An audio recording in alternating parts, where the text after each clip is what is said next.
Okay. आज आपण लातूर जिल्ह्यामध्ये करोनाचा जो नवा व्हेरियंट GN1 जो आपल्या देशामध्ये आलेला आहे त्या संदर्भामध्ये आज मी त्या ठिकाणी बैठक घेतली. त्याचा प्रसार देशातील काही राज्यामध्ये होत आहे आणि हा नवा व्हेरियंट सौम्य जरी असला तरी जे व्याधीग्रस्त लोक आहेत त्याच्यासाठी तो खूप धोकादायक आहे.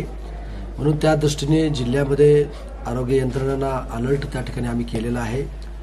मी आपल्यामार्फत सर्व लातूर जिल्ह्यातील जनतेला नागरिकाला विनंती करतो की सर्दी खोकला अंगावर काढू नका आणि तात्काळ नागरिकांनी शासकीय रुग्णालयामध्ये जाऊन त्याची त्या ठिकाणी तपासणी करा असं मी जिल्ह्याचा मंत्री म्हणून मी तुम्हा सर्वांना या ठिकाणी आवाहन करतो.